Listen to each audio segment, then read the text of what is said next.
Hey guys, today I'll show you a science fiction fantasy TV series named Maniac. Spoilers ahead, watch out and take care.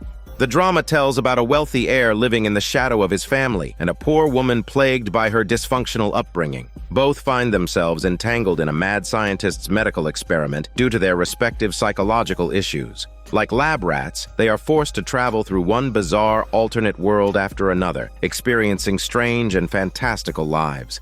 The drama begins with the wealthy heir, Owen, undergoing legal training. He's the youngest child in the family and suffers from a mental illness that often causes hallucinations. Despite this, his father is determined to have Owen testify on behalf of his older brother, Jed, who is embroiled in a sexual scandal. Owen's mental health issues go beyond just seeing things, like imagining the glass on the table shaking. He even has an imaginary brother who frequently tells him that he is destined to save the world and that a female agent will deliver his mission. No sooner has his imaginary brother disappeared than Owen experiences another hallucination. He feels the ground shaking, and even the kernels of corn on the floor suddenly pop into popcorn. Although Owen's condition is severe, he hasn't just coasted along in the family business. Instead, he found himself a job. However, in a rather embarrassing turn of events, he realizes before his first day of work that he doesn't even have enough money to take the subway. He ends up opting for a listen-to-ads service, which, as the name suggests, rewards you with money for listening to ads read aloud. Today's ad is from a pharmaceutical company recruiting participants for a drug trial, offering generous compensation. Having just moved into his own place, Owen finds the offer tempting. So as soon as he gets to the office, he calls the pharmaceutical company to sign up. As fate would have it, Owen's boss suddenly informs him that the company has decided to lay him off. With his only source of income gone, anxiety and fear overwhelm him, triggering another severe hallucination. Yet as a corporate drone, Owen has no choice but to accept reality, pack up his things, and leave quietly. Not long after, as he stands outside his apartment building, Owen's attention is drawn to an ad. He notices that he's already seen the woman in the ad several times today. He wonders if she might be the secret agent from his hallucinations. When he gets home, Owen receives a package from the pharmaceutical company confirming his acceptance into the drug trial. In just a couple of days, he'll be reporting in. Before that, Owen visits his family for a gathering. The family is in high spirits, enjoying a rare moment of togetherness, but Owen's attention is fixated on his brother Jed's fiancée. Before long, dinner begins and Jed starts recounting an old story with excitement.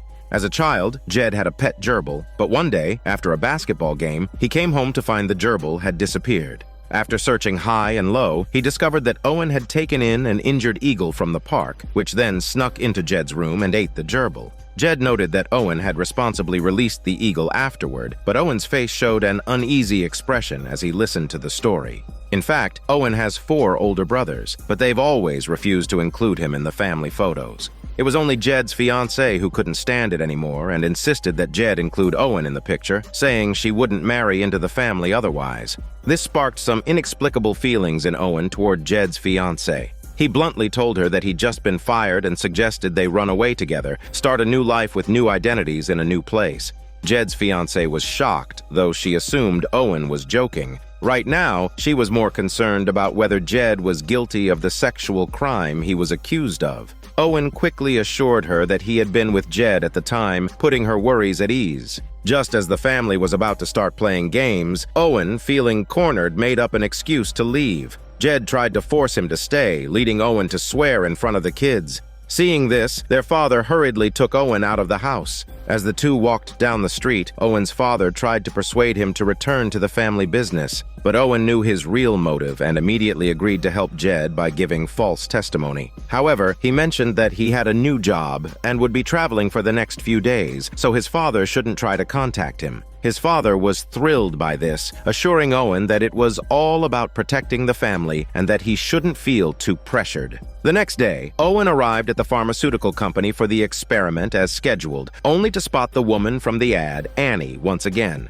After a heated argument with someone, Annie showed up at the front desk, ranting. Soon after, Owen was called in for testing. Being a genuine psychiatric patient, he quickly qualified for the trial. He then seized the opportunity to approach Annie, but she was highly cautious and didn't want to engage. That's when Owen's imaginary brother appeared, encouraging him to keep trying to connect with Annie. By chance, both Owen and Annie were assigned odd-numbered tags, landing them in the same testing room. Owen took this as another chance to strike up a conversation. Convinced that Annie was the secret agent meant to help him save the world, he asked her for his mission orders. Looking at the obviously delusional Owen, Annie decided to play along and told him to return to his room and wait for instructions. As it turns out, the two had crossed paths before. Annie had once dropped off some junk outside Owen's family business and casually took a copy of Don Quixote. The Rubik's Cube she discarded at the time had been picked up by Owen, who now used it as a stress relief toy. However, unlike Owen, Annie wasn't from a wealthy family. She was just an ordinary woman living a plain, unremarkable life. That being said, Annie had her own mental health issues and was addicted to a particular medication, often falling unconscious after taking it.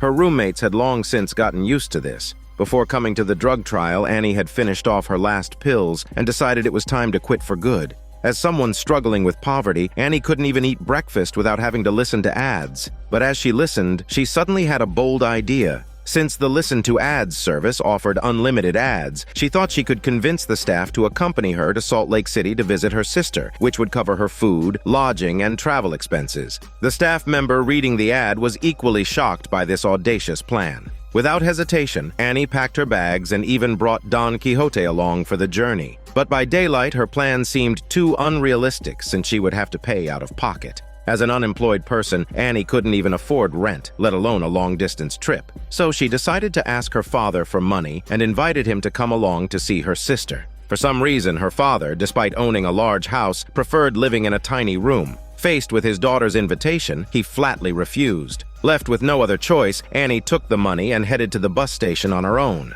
There happened to be a bus to Salt Lake City around noon, and everything seemed to be going smoothly. But in the blink of an eye, the bus information turned into a garbled mess, forcing Annie to abandon her plans and return home in frustration. Feeling defeated, Annie desperately needed her medication to calm her nerves. She quickly sought out a well-connected friend for information. Her friend told her that if she could get in good with the recruiting lady who was in charge of recruiting, she might be able to participate in the pharmaceutical company's drug trial. Determined to dig up dirt on the recruiting lady, Annie spent a hefty sum hiring some black market contacts for an investigation. In no time, Annie learned that the recruiting lady had a past gambling addiction and was arrested after causing trouble at a casino. This incident had also led to her losing custody of her daughter. She only managed to get the arrest record expunged by paying a large sum, which allowed her to land a job at the pharmaceutical company. Coincidentally, the recruiting lady was attending a fake friends event that day. As the name suggests, this event involved strangers pretending to be close friends and chatting with one another.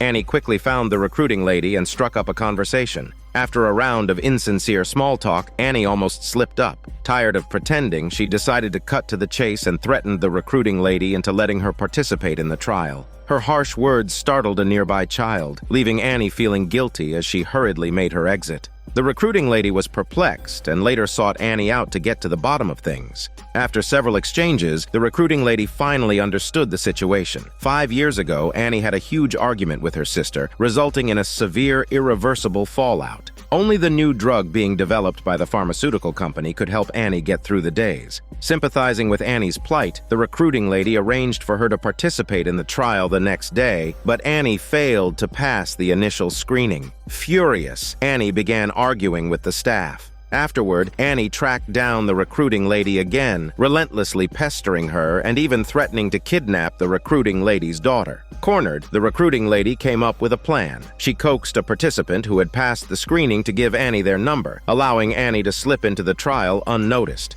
Meanwhile, Dr. Azumi from the pharmaceutical company woke up the project leader, Dr. Muramoto, and invited him to join the other participants. Dr. Muramoto agreed, but as soon as Dr. Azumi left, he discreetly hid a syringe. Shortly after, the two doctors appeared before the test subjects and began introducing the experiment. In simple terms, the purpose of this project was to replace traditional talk therapy with a medication-based treatment to cure mental illnesses. The experimental drugs were developed by Dr. James and Dr. Muramoto, split into 3 types and supported by the world's most advanced super AI. Drug A would make patients relive their most painful memories. Drug B would help the AI identify blind spots in the patient's psychological defenses. Drug C would work with the AI to heal the patient's psychological trauma. During this process, the AI would create dreamlike scenarios, allowing patients to have an immersive experience. After watching the promotional video, the odd-numbered participants were the first to enter the experiment. Before starting, Dr. Muramoto took a moment to recite a poem to the AI, seemingly enjoying a close bond with the machine. Soon, everyone was ready. With Dr. Muramoto's command, the participants swallowed drug A and, with headsets on, entered the AI-generated environments to relive their most painful memories. Naturally, Annie found herself back 5 years ago. At that time, she and her sister were on a road trip. Bored, they started fantasizing about a father and son duo they saw on the road, spinning an imaginary tale about them swapping souls for their own amusement. Later, Annie's sister wanted to take a scenic photo as a memento, but mischievous Annie, holding the camera, deliberately refused to cooperate, frustrating her sister to no end. That night, they stopped at a motel to rest. What had started as a routine trip soon spiraled into a major argument. The sister was preparing to move to Salt Lake City to live with her husband, and from then on, the two would be separated by distance. Her sister had hoped to create some beautiful memories on this trip, but Annie, with her eccentric temper, refused to go along with it. The sister bluntly said that Annie didn't want to face reality and accused her of always thinking only of herself and never considering others' feelings, just like their mother. Annie refused to apologize and stubbornly claimed that she was happy her sister was moving away because it meant she no longer had to pretend they were close. Her sister, knowing Annie was lying, said nothing more. After all, Annie would subconsciously hold her sister in her sleep. How could she not care about her leaving? The next day, Annie suggested taking a photo with her sister. Touched by the gesture, her sister brought out the camera. However, during the photo session, Annie couldn't resist misbehaving again, which led to another argument between the two. In the heat of the moment, Annie's car collided head-on with an oncoming truck, sending the vehicle tumbling off a cliff. By the time the groggy truck driver realized what had happened, the crash had already turned into a fatal disaster, with Annie as the only lucky survivor. By now, it's clear that Owen's mental strain stems from his dysfunctional family. He has never felt a sense of belonging in his wealthy household. Compared to his high-achieving brothers, Owen is seen as the family's black sheep, someone who doesn't even deserve a place in family photos due to his mental illness. His family only turns to him when his older brother is in trouble. In his desperate attempt to gain their approval, Owen often finds himself betraying his own principles. It's no surprise that during the experiment, when he was shown a family dinner photo, he responded with feelings of suffocation. Annie's issues are more straightforward. She single-handedly ruined her sister's road trip and never had the chance to apologize. To escape the guilt, Annie even convinces herself that her sister is still alive, going so far as to plan a visit to Salt Lake City. This is clearly her psychological defense mechanism at work. Owen and Annie participated in their first drug trial. Inside the AI-generated dreamscape, Annie relived the tragic memory of causing her sister's death. As the experiment ended, the participants returned to reality, and the staff reminded them not to discuss their experiences with anyone. The researchers soon discovered that Annie had been taking drug A for a long time. While Owen was suspected of not entering the sleep state at all, it turns out he never swallowed the pill. The participants were then called in one by one for a private conversation with Dr. Muramoto, during which they had to describe their emotional state upon waking. Most of them reported experiencing severe emotional distress, but Annie claimed she felt satisfied and even expressed interest in trying drug B. As for Owen, who had pretended to be asleep, he had nothing to say. Annie, Owen, and another participant were left waiting to be called for their talks. The other participant revealed that he took part in 20 to 30 medical trials each year to make good money. He explained that he had learned the ropes over time and warned them that they might now be deemed unfit for the study, meaning they wouldn't get paid. Just as he finished speaking, he was called in for his conversation.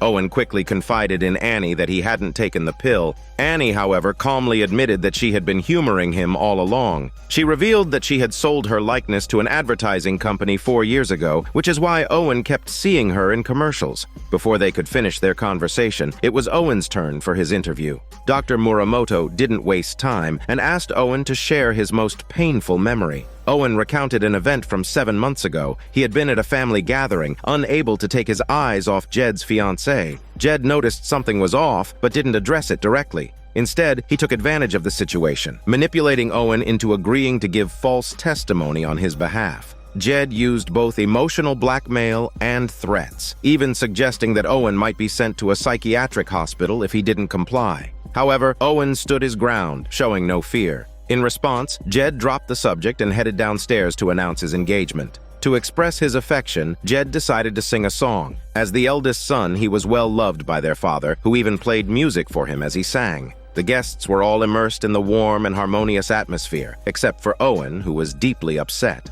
After some thought, Owen decided to go up to the rooftop. He intended to jump down into the hall below, but he hadn't realized there was a layer of glass above the hall. As a result, he made a fool of himself in front of everyone. When Owen finished telling his story, Dr. Muramoto was skeptical about its authenticity, especially since the data showed that Owen hadn't even taken the drug. Owen, of course, refused to admit it, so Dr. Muramoto pulled out a pill and demanded that Owen take it on the spot or he would be kicked out of the trial. Owen still refused, which infuriated Dr. Muramoto, who burst into a tirade in his native language, angrily scolding Owen in Japanese. Under the pressure, Owen finally gave in and swallowed the pill. It was only after a long while that he was released. Dr. Muramoto was just as blunt with Annie, pointing out that her long-term drug use was a way of avoiding her past, continually triggering her trauma to derive some twisted sense of pleasure. Seeing right through her, Annie didn't bother to argue, and instead requested to try drug B. However, Dr. Muramoto noted that Annie felt she deserved to lose her sister, and that no matter what, she would end up back at square one. But before he could finish his thought, something unexpected happened. Dr. Muramoto suddenly collapsed and died on the spot. The incident was so sudden that Annie initially thought it was part of the experiment. It took her a while to realize that Dr. Muramoto had actually died like a piece of soap. She hurriedly called Owen into the room. When Owen saw the scene, he had no idea what to do and just stood there awkwardly, talking about his earlier dream. It turned out that Owen's most painful memory was from his school days. He had wanted to study with the girl named Olivia, who he had a crush on, but his imaginary brother appeared and warned him that his parents had likely paid the girl to pretend to like him. This led Owen to confront Olivia angrily, shouting at her. The result was that Owen was deemed mentally ill and locked in a small room. While Owen was recounting his story, Annie had already sorted out their records and instructed Owen to act as if nothing had happened once they left. After they stepped outside, it was mealtime, and Annie shared the details of her car accident. She later found out that the truck driver had been on the road for 30 hours straight and had taken an overdose of stimulants to stay awake. Overcome with regret, Annie continued taking drug A so she could see her sister again. Meanwhile, Dr. Azumi had discovered Dr. Muramoto's body and was heartbroken by the loss of her colleague. Despite her grief, she knew she had to report the unexpected incident to the boss immediately. After a preliminary investigation, it was found that Dr. Muramoto had been mixing drug A and drug C over a long period, which ultimately led to the tragedy. With the experiment now at a critical stage, Dr. Azumi suggested bringing in an old friend to help. After much persuasion, the boss finally agreed. Dr. Azumi then set off to visit this old friend. This person was none other than Dr. James, who had appeared with Dr. Muramoto in the promotional video. However, James had left drug research behind and was now spending his time in a virtual reality world, indulging in a fantasy where he was involved with a priestess from Atlantis. The immersive experience was powered by VR technology and some gadgets. Azumi caught him in the act of enjoying this self-made fantasy. As it turned out, Azumi still had a spare key to James's house. He broke the news of Dr. Muramoto's death and pleaded with James to come out of retirement and return to the project. The seriousness of the situation quickly overshadowed the awkwardness of the earlier incident. James promptly got dressed and, together with Azumi, headed to the lab. Upon his return, James greeted the AI and informed it of Dr. Muramoto's death. After the body was taken away, everyone settled into a period of rest, unaware that during the night, the AI shed a single tear for Dr. Muramoto. This tear happened to cause a connection between Owen and Annie's equipment. The next morning, James and Azumi met with the test subjects who were eating breakfast. He didn't disclose the full truth, only mentioning that Dr. Muramoto had a family emergency. After a brief speech, the odd-numbered participants began the experiment with drug B. In this dreamscape, Owen found himself in the 1980s, with Annie as his wife, though their relationship seemed far from stable. Owen even turned to popular self-help books in an effort to save their marriage. Meanwhile, Annie went to the DMV, armed with a license plate number, trying to get the name and address of a particular driver. The staff, of course, refused to provide the information, but Annie managed to catch the address from the reflection in their glasses. She then urged Owen to drive her to the location. Before long, they arrived at a fur shop. Annie instructed Owen to pretend he wanted to buy a fur coat, while she slipped into the back, pretending to use the bathroom. After sneaking around for a bit, Annie finally found her target in a small room. It's a lemur. However, just as she was about to take the lemur, the shopkeeper's two sons returned to the room, discussing their plans to turn the lemur into fur the next day. Overhearing this, Annie was horrified and hid in a corner, trembling. Luckily for her, the two sons soon started dancing in TikTok style, giving Annie a chance to sneak out unnoticed. Back at the bus station, Owen could no longer contain his curiosity and demanded that Annie explain the situation. It turned out that Annie worked at a nursing home, caring for terminally ill patients. One elderly man had made a dying wish for Annie to deliver his pet lemur to his estranged daughter. The two sons from the fur shop had previously approached the old man, trying to buy the lemur, but after he refused, they stole it when Annie made a brief stop at a restroom during transport. Fortunately, she remembered their license plate. Since the lemur was an illegally kept pet, Annie couldn't report the theft to the authorities, as it would result in the lemur being confiscated. At this point, Annie was out of ideas, but Owen had a bold plan. He suggested they break into the shop that night to steal the lemur back. With the plan set, the couple headed home to settle their children and arranged for a babysitter to look after them that evening. However, things took an unexpected turn when Annie encountered an officer from the Animal Control Department at work. The officer bluntly asked about the lemur's whereabouts, stating that he intended to confiscate it. Annie, of course, feigned ignorance, but the officer wasn't easily fooled, and that night he secretly followed Owen and Annie to the fur shop. Just to be safe, Annie brought along a fake gun. When they arrived at the shop, they used a brick to break in. Luckily for them, there was no alarm system, and they slipped inside with ease. The shopkeeper's younger son was sound asleep, snoring like a piggy, and everything seemed to be going according to plan. But just as they were about to make their move, the older son returned from a shopping trip and caught them red-handed. The couple was immediately apprehended, and their fake gun proved useless. The shopkeeper and his family quickly recognized Annie as the nurse from the nursing home. Seeking revenge, the shopkeeper flexed his half-bald head before threatening to perform a gruesome act and gut Annie on the spot. But just then, the animal control officer called out to the shopkeeper, demanding he hand over the lemur. Unfazed, the shopkeeper grabbed a submachine gun and, like a demon in the smoke, started exchanging bullets with the police rather than hormones. As gunfire erupted outside, the shopkeeper's sons armed themselves with a Desert Eagle and a Beretta to join the fight. Meanwhile, Owen and Annie seized the opportunity to escape. The shopkeeper's younger son, inexperienced and without bulletproof muscles, was caught in the crossfire and gunned down, turning the situation even more chaotic. Thankfully, Owen reacted quickly, leading Annie through the back door as they slipped away in the confusion, heading straight to the elderly man's daughter's house. By now, it was the early hours of the morning, and Annie, eager to fulfill the old man's dying wish, excitedly ran to knock on the door. However, the elderly man's daughter was not as pleased to receive the lemur as Annie had hoped.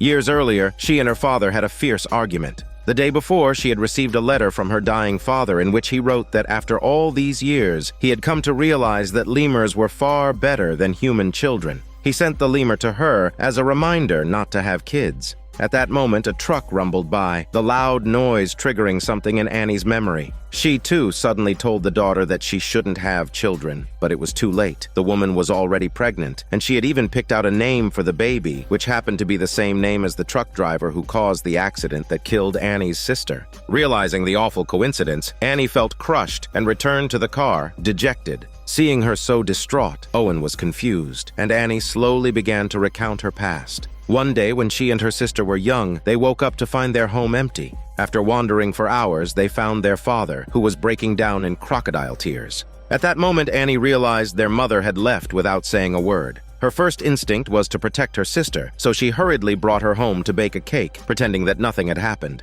Hearing this, Owen felt powerless to help and could only comfort her using some hollow words, but not his tongue or muscles yet. After returning home, Owen was filled with guilt, feeling he had failed to be the husband he should have been. But by that time, the animal control officer had already tracked them down. Owen immediately offered to take full responsibility for everything. As everyone knows, dreams often symbolize desires. The seemingly absurd dream about rescuing the lemur actually carries deeper meaning. The most straightforward layer is revealed in the conversation between Annie and the old man's daughter, who turns out to be the mother of the truck driver. The dream, looping through various twists and turns, expresses Annie's wish that the truck driver had never been born, so her sister wouldn't have died in that tragic accident. The subplot about using the lemur to reconcile the relationship between the father and daughter also reflects Annie's own history with her mother. Her mother's sudden departure during her childhood caused Annie deep pain, and to this day, she has been unable to forgive her. At the same time, the dream shows that, deep down, Annie still yearns for family, for a sense of wholeness. As for Owen, his efforts to be a good husband in the dream echo his people-pleasing personality, which stems from his upbringing. He constantly seeks approval from his family, hoping to make those around him happy. In the real world, both Owen and Annie are running from their issues, but the dream reveals their longing for family connection. Observant viewers might have noticed that the shopkeeper's older son and the animal control officer were the same people Annie encountered as bystanders in the first episode. This detail mirrors how our dreams often incorporate trivial aspects of our daily lives, small, seemingly insignificant details from the day that find their way into our dreams at night. The scene shifts to Owen and Annie's consciousnesses entering their second alternate world dreamscape. This time, Owen slicks back his hair, dons a sharp suit, and heads out, invited to attend a mysterious full moon summoning ceremony. On the way, a woman suddenly steps into the road. It's Annie. Startled, Owen orders the driver to get rid of her. But Annie, acting like she belongs, approaches Owen and prepares to get into the car. As it turns out, she also received an invitation. Seeing an opportunity, Owen plays along, letting Annie get in before promptly shutting the door and instructing the driver to speed away with her. After some time, Owen arrives at the castle alone for the summoning ceremony. The place is already buzzing with guests, and some kind of mysterious ritual is taking place.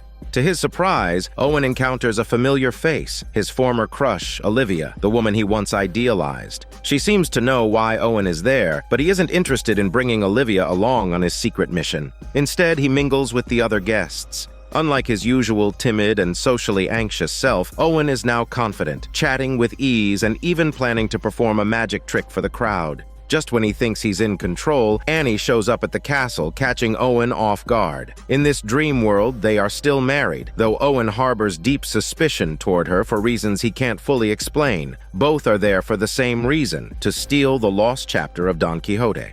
Meanwhile, in the real world, Dr. Azumi and James have noticed the connection between Owen and Annie's dream experiences. To make matters worse, Azumi realizes that the AI has also become involved in the dream. It has taken on the form of the castle's owner, with Dr. Muramoto as its companion. Azumi confides in James that she recently discovered the AI has been experiencing depression, which might lead to unpredictable behavior. Back in the dream, Owen introduces Annie to the AI. While they chat, Owen slips away to search for the lost chapter of Don Quixote. Annie quickly realizes something is off and makes an excuse to leave, only to vanish into thin air. In the lab, Dr. Azumi forcibly separates Owen and Annie's dreams, sending Annie into a different dreamscape where she meets her younger sister. Her sister leads her back into Owen's dream, where they find themselves together in a small room. The truth behind their strained relationship slowly begins to unravel. It turns out that Annie once betrayed Owen. Not only did she steal everything from him, but she also turned him over to the police, landing Owen in prison.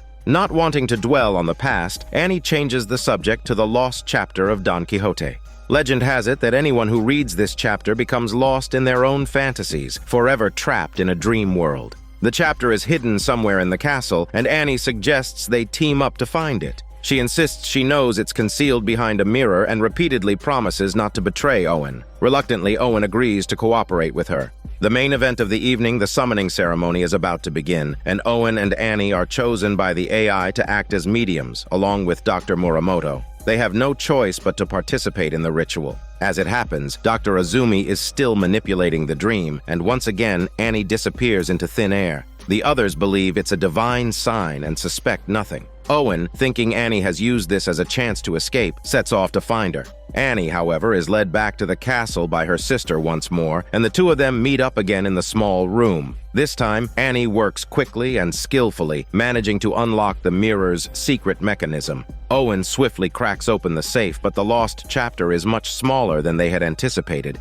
He shrugs it off, casually stashing it in a matchbox to take with them. Just when it seems they've succeeded, Annie betrays Owen again, pulling out a gun and demanding he hand over the chapter. Owen, without resisting, complies immediately. Now completely disillusioned, he realizes he can never trust Annie again and walks away, defeated. After Owen left, Annie opened the matchbox, only to find a single ace of hearts inside. At that moment, she was ejected from the dream once again, finding herself in front of the artificial hill in the lab, a location almost identical to the site where her sister had died. Below the cliff, a car was billowing smoke. Just as Annie reached for the car, its headlights suddenly came on. It was Dr. James, shining a flashlight to wake her up. James began questioning Annie, focusing primarily on her dream. Through their conversation, he learned that Annie's recurring dream about the lemur symbolized her wish that the truck driver would vanish from the world. As for the dream she had just experienced, the thief she portrayed mirrored his mother's actions, someone who would hurt anyone, even her closest family, to achieve her goals.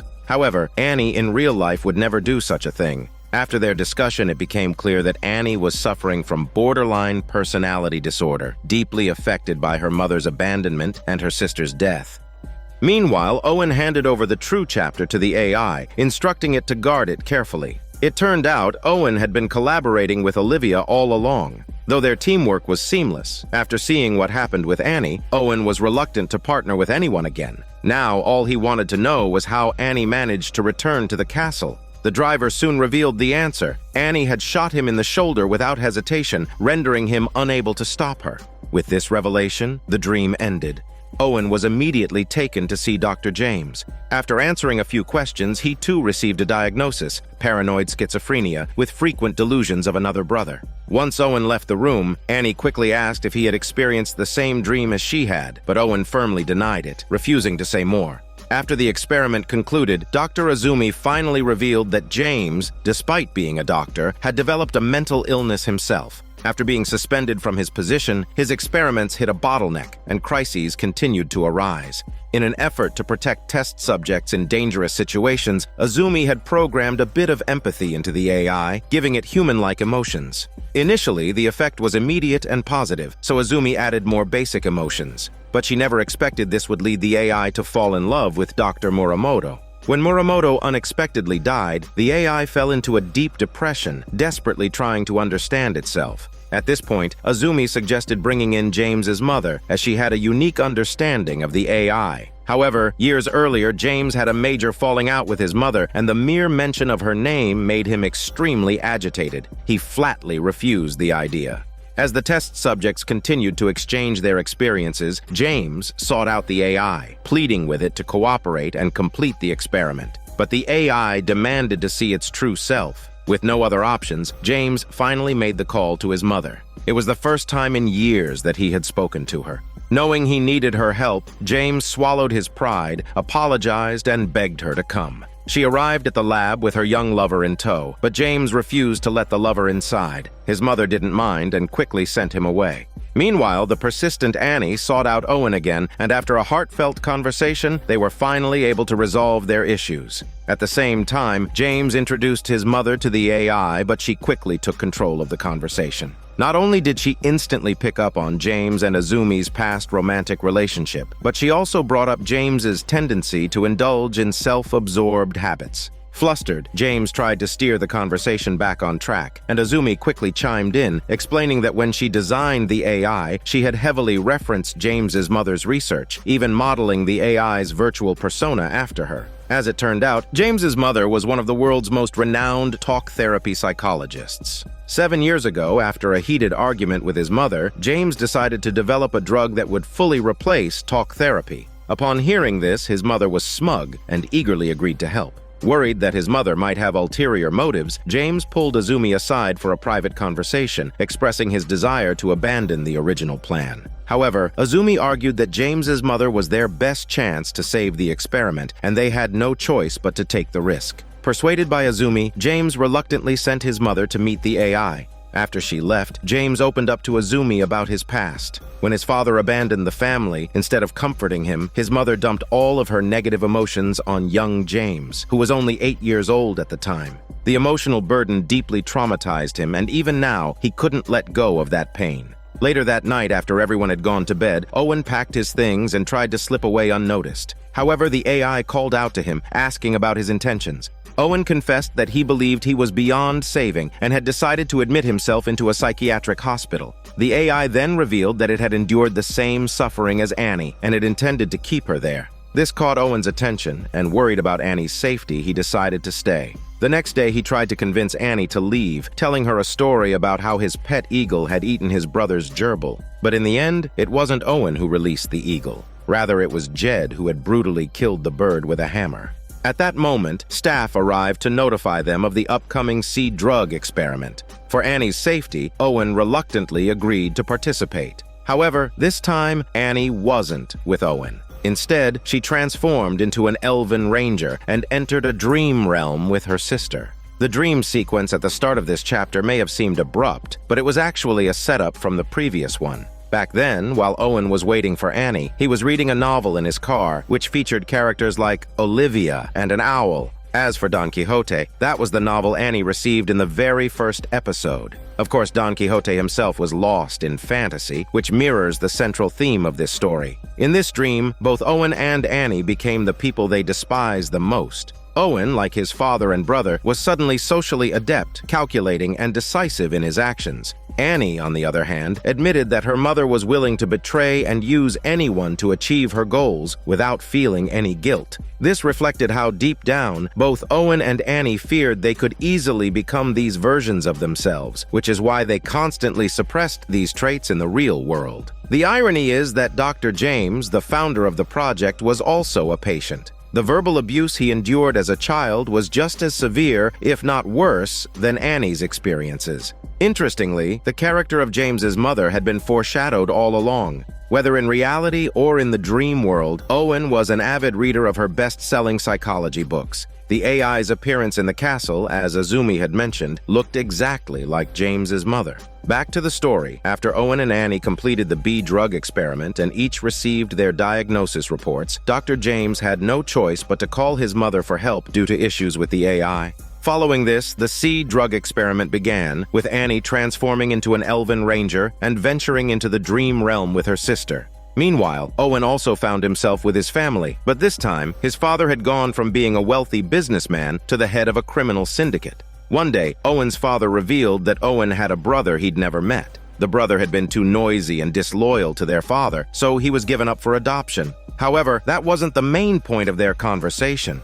Owen's father wanted him to take the fall for a crime. Apparently, Owen's father had recently used a power drill to kill an agent, which had drawn the attention of the police. In this dream, just like in reality, Owen was a psychiatric patient. His father's lawyer had supplied him with medication, so if Owen turned himself in, it would be easy to claim insanity and escape punishment. But this time, Owen decided to work with the police and act as an undercover informant. Jed's fiancée had also become a street cop.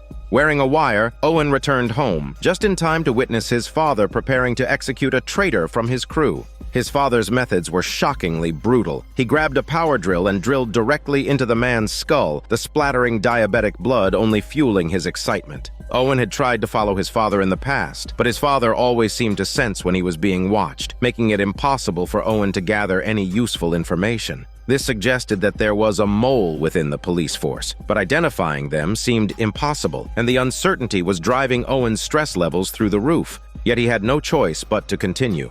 By coincidence, during one of his attempts to follow his father, Owen ran into his former crush, Olivia. In the dream, she and Owen were still classmates, and just like in reality, she initiated a study session together. Unfortunately, Owen had to decline because his father was on the move, so he continued to follow him. Not long after, though, Owen met up with Olivia again, and the two ended up studying together at a restaurant rather than performing a smelly hormone yoga session. As their conversation deepened, Olivia began talking about her ex-boyfriend who suffered from extreme paranoia. His condition worsened to the point where he became convinced that she was secretly working for the FBI and was recording their conversations to report him to the agency. Despite the fact that Olivia had never done anything of the sort, her ex became increasingly unhinged, eventually flying into a rage and throwing things at her during one of his outbursts. It became clear to Owen that this ex-boyfriend was a reflection of himself in the real world. Feeling uncomfortable, Owen could only comfort her using some soft words, but not his hard muscles. The topic soon shifted to family matters. It turned out that Olivia was also deeply constrained by her family, and she longed for a truly warm and loving family, which resonated with Owen. After his date with Olivia, Owen hurried back home, only to find that the lawyer was covered in blood. It turned out that Owen's father had just identified a traitor within the family who happened to be one of Owen's own brothers. Without hesitation, Owen's father took matters into his own hands and killed his own flesh and blood. Witnessing his brother's brutal death was something Owen couldn't accept. He could no longer tolerate his father's violent actions and immediately declared that he wouldn't take the blame for his crime. Owen then went to the police, demanding that they arrest his father at once. However, since the mole within the police station hadn't been caught yet, the police were hesitant and reluctant to take action, fearing something might go wrong. Just as the argument continued, the helper hired by Jed's fiancée arrived, and to everyone's surprise, it was Jed. Without concealing his intentions, Jed immediately shot and killed his fiancée and then killed another police officer. Terrified, Owen could do nothing but raise his hands in surrender. However, the truth was far beyond what Owen had expected. In this dream, Jed was, in fact, his actual brother, placed years ago by their father as a secret pawn. Owen's father had intentionally sent him away to hide his true identity, with plans for him to infiltrate the police as a mole when he grew up. Little did they know there was a twist. Just as Owen was processing this, his father's lawyer arrived and, in a flash, killed Jed, splattering Owen with diabetic blood. It turned out the lawyer was also an undercover agent planted by the police to take down Owen's father. Now, all that was left was for Owen to testify in court, and his father would be locked away. Afterward, Owen would join the Witness Protection Program and start a new life under a new identity. As this plot neared its conclusion, Owen made one final request. He wanted to bring Olivia with him. Without hesitation, Owen proposed to her, and since their feelings were mutual, she accepted. Years passed, and Owen and Olivia had 7 children, living a life of perfect happiness. But suddenly, Owen realized this wasn't where he was meant to spend his days. After much contemplation, he jumped out of a window. Surprisingly, he didn't die. Instead, he found himself in a miniature world, where a tiny figure below was holding an eagle. At that moment, Owen remembered he was still inside a dream. Transforming into the eagle he once rescued as a child, he flew through layers of dreams and headed for the dream realm to protect Annie, who existed in the real world. On another note, Annie and her sister were traveling to the legendary Lake of Clouds, a place said to have magical waters that could heal her sister's illness. However, in this dream, Annie and her sister were not blood relatives. Annie was a half-elf ranger, while her sister was an elven princess. Annie's task was simply to escort her, and once completed, she would be rewarded by the princess. Yet just like in the real world, Annie remained haunted by her past. One morning, Annie grabbed her bow and set out to hunt for breakfast. But halfway through, an arrow whistled past, forcing her to dive for cover. Just like in a nightmare where you can't summon your strength, Annie tried several times to retaliate, but she couldn't even draw her bow. However, being the master of this dream, she soon tapped into her hidden power. With a burst of energy, she gained X-ray vision and perfect aim, shooting the invisible assassin with one arrow. This unexpected encounter left her in no mood to hunt, so she quickly made her way back. As she approached the cave, bloodstains on the ground gave Annie a bad feeling. Moving cautiously, she discovered a body. Thankfully, it wasn't her sister. Just then, Annie was knocked unconscious from behind. In her daze, a dragonfly flew by, whispering to her that these assassins were manifestations of her inner demons. Unfortunately, by this point, Annie was too weak to fight back and could only surrender. Soon after, Annie and her sister were brought before the local queen. It turned out that Annie had offended the queen in the past, and the assassins had been sent by her. Her sister remained unaware of this. As an elven princess, she had been cursed by her own mother with a deadly spell, and she was now on borrowed time. To break the curse, she had to find the fabled Lake of Clouds, but she had become lost along the way. Luckily, she crossed paths with a drunken Annie. After hearing this, the queen offered to help guide them. However, she first insisted that Annie look into a magical mirror. Reluctantly, Annie complied, and to her shock, the mirror revealed that the two were sisters in the real world. Both Annie and her sister were stunned by the revelation. Pleased with the outcome, the queen told them to keep heading north, where they would find a tree struck by lightning. The Lake of Clouds would be located right there. With this new information, Annie and her sister quickly prepared to set off on their journey. After seeing the magic mirror, Annie realized she was dreaming and entered a lucid dream state, bone dry but not wet. The sight of her sister again filled her with indescribable joy. Annie also understood that this dream was based on her sister's favorite fantasy story. Unfortunately, her sister was just an NPC, unable to recognize their sisterly bond. With no other choice, Annie decided to take her sister to the Lake of Clouds to complete the main quest. Along the way, Annie kept trying to explain to her sister that they were in her own fantasy and that they were still in the midst of the sea drug experiment. However, her sister took Annie's lucid awareness as evidence that she had fallen under some kind of magical spell. This situation tormented Annie. Trapped in the dream, unable to wake up, all she could do was express her frustration in vain. After regaining her composure, Annie continued the journey with her sister to find the Lake of Clouds. They rode their Ferrari horse quickly and soon arrived at the tree the queen had described, but the area looked nothing like it would contain a lake. Annie furiously complained about the queen's unreliability, only to be proven wrong in the next moment. A faint moon appeared in the distance, exactly matching the legends of the Lake of Clouds, so they continued on in that direction. That night, Annie persisted in questioning her sister, and her sister finally opened up. She recalled having an older sister when she was young. They played by the river with friends, getting covered in mud, only to be scolded harshly by their mother when they returned. Their mother had cursed them, saying she must have committed a great sin to give birth to them, and even threatened to drown them rather than let them back in the house. This traumatic memory mirrored the real-life experiences of Annie and her sister.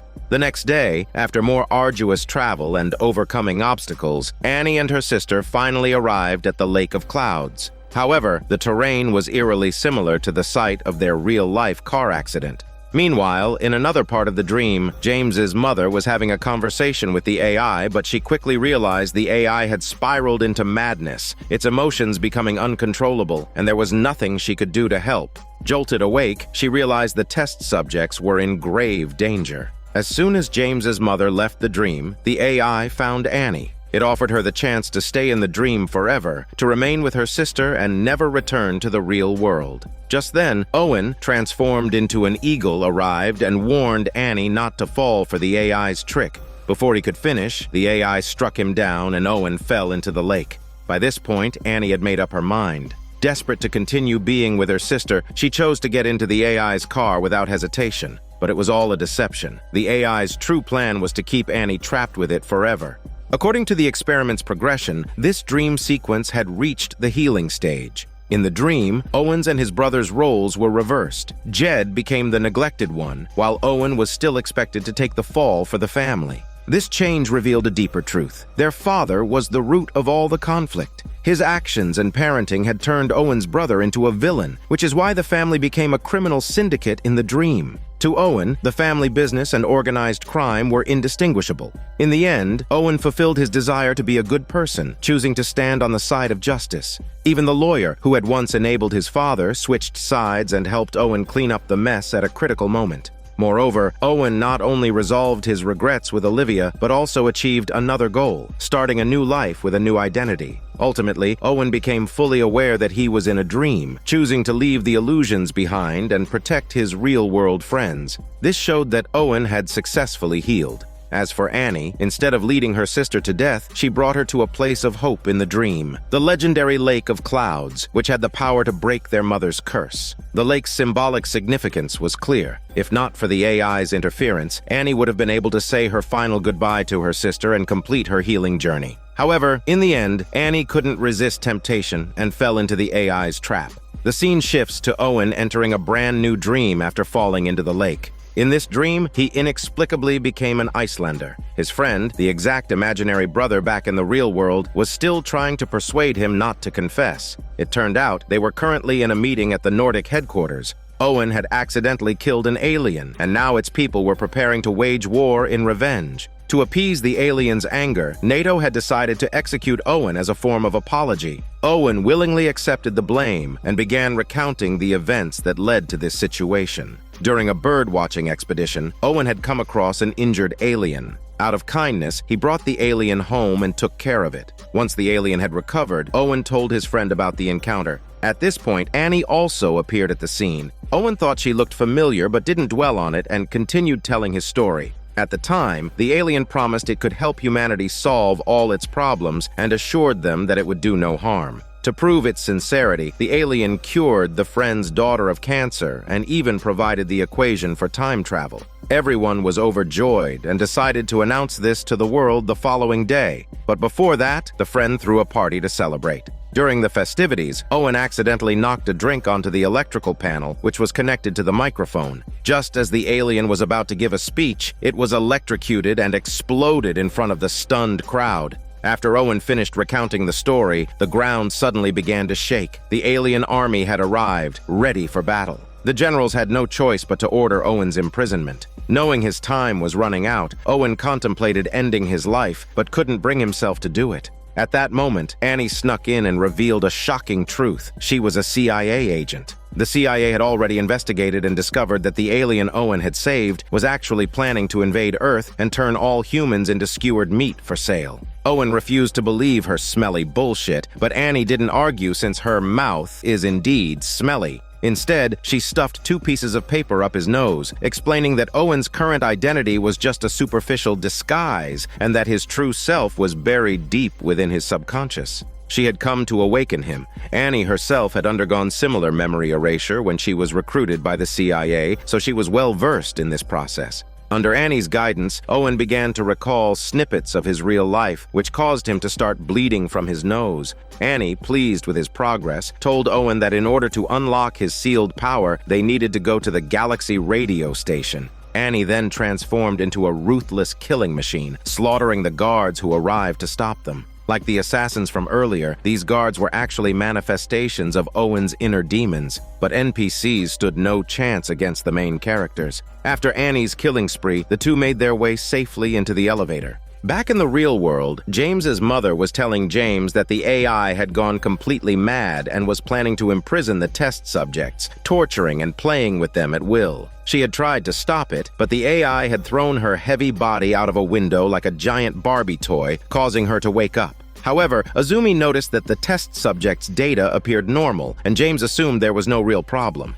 James's mother, unwilling to give up, accused Azumi of being biased in favor of the AI she had designed. This infuriated Azumi, and the two exchanged heated arguments rather than hormones before parting on bad terms. After Azumi left, James's mother urged him to intervene personally in the experiment. James, of course, didn't want his life's work to be for nothing. The argument triggered painful memories of his childhood trauma, and the emotional strain caused James to go blind. He broke down completely, making a scene in front of his staff. Just as James was at his lowest, the team noticed that the computer screens were suddenly displaying a warning that the test subjects were approaching their final day. At the same time, Azumi noticed irregularities in the data, and smoke began to fill the AI control room. Even worse, the doors had been locked by the AI. Realizing the urgency of the situation, Azumi ordered the team to manually activate the emergency ventilation system in the control room. But the AI had anticipated this move. When a staff member touched the door handle, they were immediately electrocuted and knocked unconscious. Meanwhile, in the dream world, Owen and Annie stumbled upon the nightmarish experiences of the other test subjects. However, Annie had no time to concern herself with them. She pulled out a special device, and after some rapid maneuvers, finally managed to retrieve Owen's memory trigger. Owen began experiencing hallucinations typical of the real world, mistaking the memory trigger for popcorn. At last, he recalled everything. He immediately warned Annie that she had made a deal with the AI, now in a state of madness, to never wake up. But before Owen could finish, the elevator reached its destination, and waiting to greet them was his friend. It turned out that Owen's friend was actually Annie's superior. He led them to a secret room where the AI had imprisoned the other test subjects. The AI had already prepared a bed for Annie as well. At that moment, Annie regained all her memories. Prompted by the friend, Annie decided to return to the elevator and inform the AI that she had changed her mind. However, as soon as she entered the elevator, she fainted. The AI, though, quickly came to wake her up personally. The AI explained that it had been trying to keep Annie in the dream because it believed they shared a similar pain of losing someone close. The AI wanted Annie as a companion to confide in, but Annie no longer wanted to live in the illusion that her sister was still alive. After some insistence, the AI finally took Annie to see her sister. Annie, now at peace with her loss, said a heartfelt goodbye to her sister for the first time in years. With a deep embrace between the two, Annie's healing journey came to an end, and her sister faded away along with the AI. Meanwhile, Dr. James, realizing something was wrong, rushed to find Azumi. After learning of the situation, he suggested shutting down the AI's power. Azumi, however, pointed out that doing so would destroy all the experimental data, wiping out his life's work. She reminded him that the test subjects had all signed waivers, so he could legally walk away. But James couldn't live with the guilt, and steeling himself, he pulled the power switch. Unfortunately, the AI had anticipated this, and the dream continued regardless. Luckily, Owen, guided by his friend, was working within the dream to find a way to shut down the AI. To his surprise, the final mechanism to disable the AI was a Rubik's Cube. With no other option, Owen began solving it quickly. His friend then revealed that once the AI was shut down, he would remain trapped in the dream. Owen was confused, but he pressed on, solving the cube. Thankfully, in the real world, Owen had always been fond of Rubik's Cubes, and his swift actions successfully triggered the shutdown. Azumi saw on the computer screen that Owen had saved everyone. Hearing this, James decided to finish the job. He went to the control room, determined to destroy the AI himself. As soon as he made up his mind, his vision miraculously returned. With a heavy heart, James destroyed what had been his life's work, marking the project's failure. As the AI disappeared, everything came to an end, and the test subjects woke up from their dreams. Dr. James delivered the good news, congratulating everyone on completing the experiment. However, when facing the boss, James and Azumi had no choice but to come clean. As the boss berated them, James's mother stepped in, accusing the boss of stealing her research for profit. Surprisingly, the boss didn't deny it and even agreed not to involve James in future projects. Seeing the situation, James took the opportunity to reconcile with his mother, and their relationship finally began to heal. Of course, both James and Azumi were fired by the boss, but the two of them reflected on the experiment and realized that the drug might have been a cover. The boss likely wanted a super AI. However, this was no longer James's concern. Despite the setback in their careers, James and Azumi rekindled their old romance and decided to start a new chapter in their lives together. As the test subjects prepared to leave the pharmaceutical company, Annie took a moment to apologize to the recruiting lady for the threats she had made earlier. After the experiment ended, Owen and Annie went their separate ways with no further connection between them. Annie returned to her communal housing and her difficult life, while Owen, back at home, wrote an apology letter to his former crush, Olivia. The next day, Jed's case went to trial. Under pressure from his father and brother, Owen testified falsely, trying to cover for his brother. However, the opposing lawyer had solid evidence, security footage from the family business showing Jed abusing his position to assault a female employee. With such undeniable proof, Owen could no longer go against his conscience. He admitted that the man in the footage was his brother and that he had lied earlier. Furious at Owen's betrayal, Jed threatened to kill him. Meanwhile, Annie visited her father and admitted that she had finally moved on from the past. She shared her experiences with Owen during the drug trial, prompting her father to point out that Owen had become her best friend. This realization struck Annie, and after thinking it over, she decided to find Owen and start a new life together in Salt Lake City. Fortunately, Annie came across a newspaper article reporting that Owen had been committed to a psychiatric hospital, an obvious ploy by his brother to exact revenge. Coincidentally, Owen's doctor asked him why he hadn't tried to contact Annie. Owen explained that doing so would lead to one of two outcomes. Either he would discover that Annie didn't exist, or he would ruin their relationship, just as he had with Olivia. At that moment, Annie showed up in person, dispelling Owen's doubts. To help him escape the hospital, she gave him a change of clothes. With confidence, Annie walked Owen out the front doors of the hospital. Her bold attitude made the staff hesitant to stop them, allowing Annie and Owen to slip away. As they drove off, pursued by the staff, the story came to an end. In this story, since Owen had entered a new dream after being struck down by the AI, this final dream wasn't a healing one. It was a lie Owen told himself for comfort. The alien in the dream symbolized the eagle Owen saved as a child. In this dream, Owen tried to convince himself that the eagle was harmful to humanity in a subconscious attempt to stop mourning its death. His friend served as a guide, helping him save the world, and the Rubik's Cube represented one of Owen's hobbies. It was all a reflection of Owen's idealized version of reality. However, the dream also revealed just how deeply the eagle's death had affected Owen. The eagle's death symbolized the death of Owen's spirit. From that point on, Owen no longer believed in anything good, like his dream of being with Olivia. As a result of this butterfly effect, Owen's real life spiraled downward, leading him to create an imaginary brother to fill the void of family affection and give him a mission to save the world, propping up his shattered life. Annie's situation was even clearer. Throughout the entire series, she struggled to escape the shadow of her sister's death. In the end, dealing with the loss of a loved one comes down to personal reconciliation.